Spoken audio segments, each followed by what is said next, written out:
mga loves, for today's video ay sinashow up ko lang yung aking ipinagawang ilong. And by the way, as you can see, di ba magsintangos yung ilong namin at ng anak ko, di ba? Hindi yung ang tangos-tangos ang ilong ko, tapos pangung-pango naman yung anak, di ba? Yung iba dyan ganun ginagawa. By the way, ito kwento ko lang nga pala, isang madaling araw ay naisipan namin na magpatangos ang ilong kahit umuulan ay talagang sinugba namin. Talagang pumunta kami sa Maynila para lang makapagpatangos ng ilong. Kitang-kita nyo naman dyan ang lakas ng ulan. And by the way guys, na-stuck kami doon sa may kahabaan ng SLEX for 2 hours to 3 hours yata yun, and napahihipang talaga ako. And ito na nga, kararating lang namin doon sa clinic kung saan, aesthetic clinic ba yung tawag doon, kung saan kami ay magpapatangos ng ilong. Ito yung kauliwlihan kong video bago kami nagpatangos ng ilong, bago nagpa-rhinoplasty. So, eto guys, ayan, pinag-ready na kami dyan. Kasama ko nga pala si Pusa Place, as you can see sa video na to. Ayan, diba? Hindi naman masyadong masama. Kaso nga lang, syempre, mas maganda kung magpa-rhinoplasty tayo para pack na pack. And yun na nga, nagising ako after nung operation. Ito, nakita nyo. As in, guys, di ako makapaniwala. Sabi ko sa sarili ko, groging-grogi pa ako dyan. Pero sabi ko, oh my God, sino tong taong nasa salamin? I mean, sino tong taong nasa video na to? Nakikita ko sa aking video, sa aking camera. Ako pala to, guys. Super ganda-ganda ko. Natinan nyo naman. Pero that time, groging-grogi pa ako. Nasa recovery room pa ako. Mas kaon ako kay Pusa, so ako lang dyan sa recovery room. And, ayun na nga, dumating kami. Bumiyahe kami ulit sa lakas ng ulan, pero narating kami sa bahay namin sa Batangas is around after 12 o'clock na yun, karating lang namin sa bahay that time. And sabi ko, take muna tayo ng picture para naman ma-documented. So, ito nga guys, day 1 na. So, nung day 1, sobrang sabi kasi dun sa amin, linisan daw lagi, wag kahayaan na may mga dumi yung mukha. So, para hindi ma-infect. Kasi syempre, alam natin mukha yan. Pinaka anong parte ng katawan natin, dapat yung mukha is malinis lagi. So, plus yun pang ang operation para hindi tayo ma-infect. Talaga namang punas-punas yung mga muta. Karating, kaka-wake up ko lang that time. And by the way, tinaklaban ko yung dede kasi guys, wala pala akong bra that time nung kiniti ko tong photo na to. So, this is the first time na nalilinisin ko yung aking operation, yung aking sugat. And, by the way, napakaraming binigay na mga gamot. Ayun, merong Salonize, pang paalis ng bara ng ilong, merong mga antibiotics, and merong mga pampahupa ng sugat. And by the way, I drank a lot of,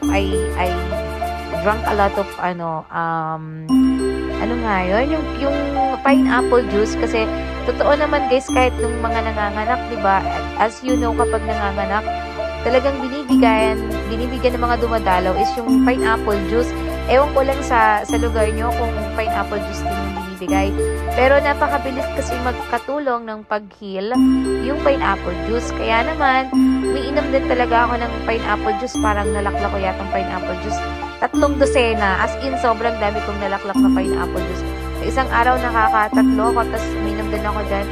Double dose din ako ng aking vitamin C para mas madaling gumaling. Tapos yun na nga, dyan, inaalis ko na kasi sabi, kabilin-bilinan sa amin ay alisin na namin yung nakagano na bulak on the next day. So, yan nga, inalis ko na para malinis ko na yung sarili kong ilong. O, diba? And by the way, guys, hindi kami pwedeng maligo rin kasi bawal din mabasa yung aming muka. So, hindi pa kami pwedeng maligo. So, look at that. O, diba? Parang ang kinis-kinis ko pala dati pa. O, kalain mo yun. Before gluta, malkinis na talaga si Millie. By the way, nagsasanitize din ako ng aking hand. Kasi syempre, baka ma-infect tayo. Mahirap yung ma-infect, guys, sa mukha. So, kailangan po kung plano nyo magpa-rhinoplasty ay talaga namang lagi kayong madinas talaga. And by the way, guys, kailangan din po yung kakainin natin is mga soft food. So, ibig sabihin yung mga lugaw, yung mga maraming sabaw para hindi tayo talaga mahirapan sa pag-heal. So, first day pa lang to, as you can see, medyo, actually, hindi masakit yung ilong, pero masakit yung nasa likod ng ilong. And this is my second day. So, namamagana ako dyan. As you can see on my eyes, super pagana dyan. And, yun nga, nakapag-lipstick pa, sana all.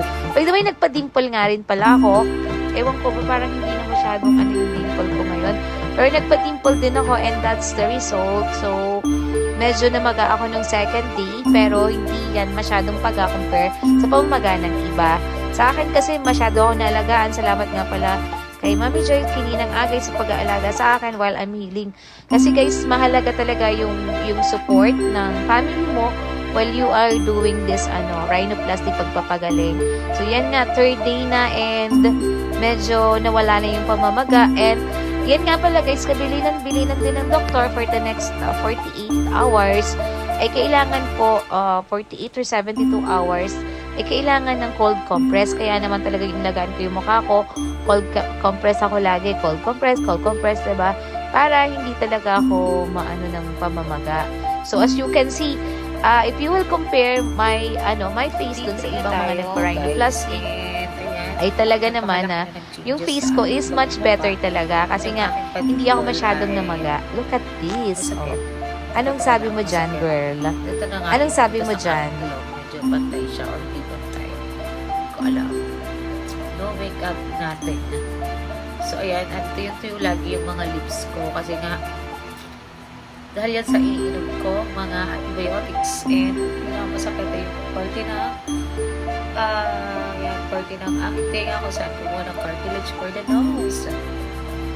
At ako na, diba? This is my birthday post-operation. So, meron kayo nakita mga black eye na talagang mga nangyari doon sa mga vlogger na nakita ko na nagpa-nose job. Ako walang ganun eh. Ito na clear na clear. Hello guys, this is my day 4 post-op. And yan, kita nyo, wala na talaga totally pumamaga. Actually, hindi naman ako masyadong namaga kasi I follow all the instructions religiously. Kaya ngayon, kita nyo, parang ganda-ganda ko na talaga, diba? Hello guys, this is my 4th day post-operation. And this is my face. Naligo ako today kasi nga medyo lagkit-lagkit na yung aking buhok. And as you can see, wala akong pamamaga or kung ano pa man na bahid na parang feel ko nga ito na yun eh. Malaking pinagbago ng face ko. Ganda ko na, diba? Char. And post-operation pala.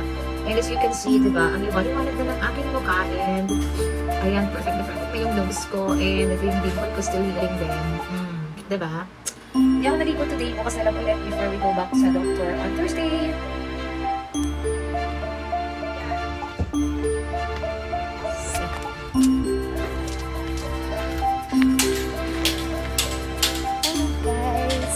It's my 6th day post-operation and pupunta kami sa salon.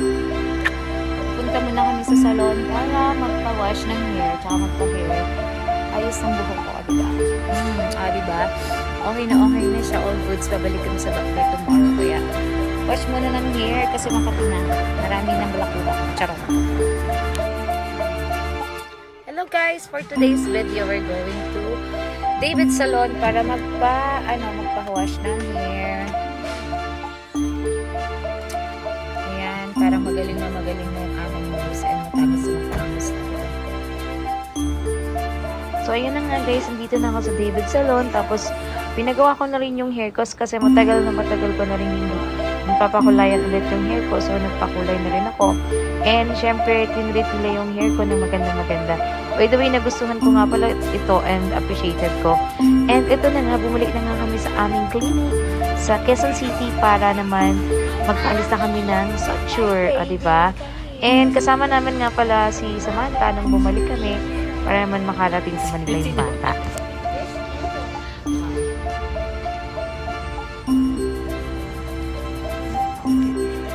Ayan, katatapos lang ng aking suture removal and look at this. Ay, yung eyes ko talaga nag-iba rin. Nagtaganda ko na. Grabe. Hello guys, it's my 8th day post-operation. Ayan, and ganda-ganda ka naman. Ang sarap gumising ng maganda. Hindi pa siya masyadong magaling.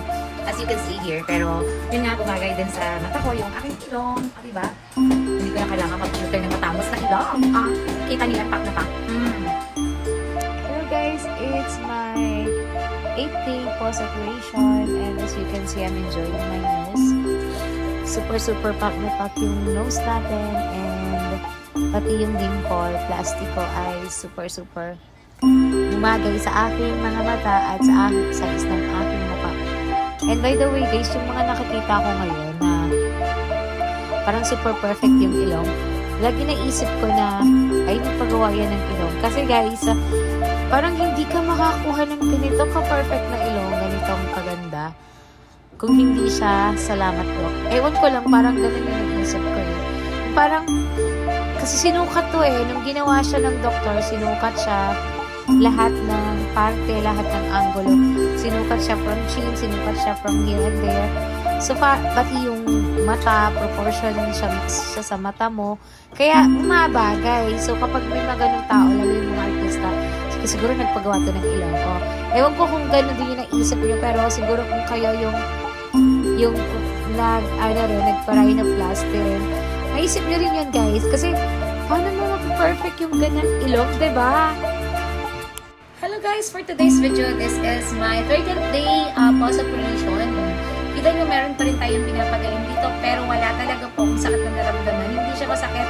Nga lang, pag tumatawa ako talaga, yung tawang buhak-hak, alam niyo naman, kahit hindi ko akong tumawa ng buhak-hak. So yun, doon talaga na-i-stretch. And hindi naman masakit, pero yung alam mo yun na na-i-stretch. Kasi syempre, pinapagaling pa yan dahil nga may mga operation dyan.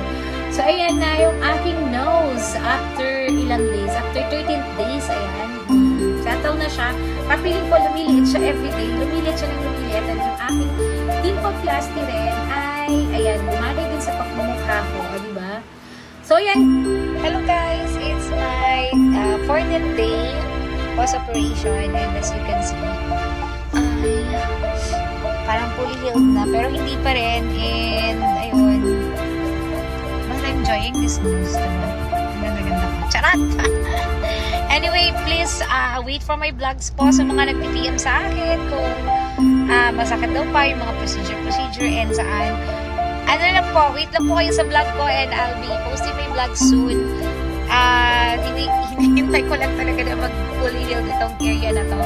Para at least kitang-kita nyo na yung finished product. Di ba, finished product talaga. Anyway, have a good day! So, yun na nga guys. Ito na yung pa 1 month ko after ng aking rhinoplasty operation. And as you can see, settled na yung nose ko, gumanda yung eyes ko. And syempre, nagkaroon ako ng dimple. Masasabi ko lang guys dun sa mga gusto magpa-rhinoplasty, hindi po ito masakit, hindi ako nakaramdam ng so much pain, pero mas importante po yung suporta sa inyo ng inyong mga pamilya when you do this. And isa pa, kailangan po ready kayo financially, emotionally, and higit sa lahat, dapat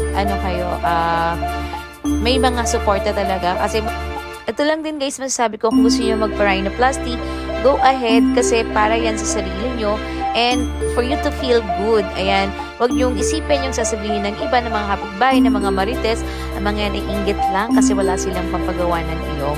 Yung laging isipin nyo, basta sa ikakaganda ng kalooban nyo, basta sa ikakaganda ng sarili nyo, go, go, go, diba? O, talaga.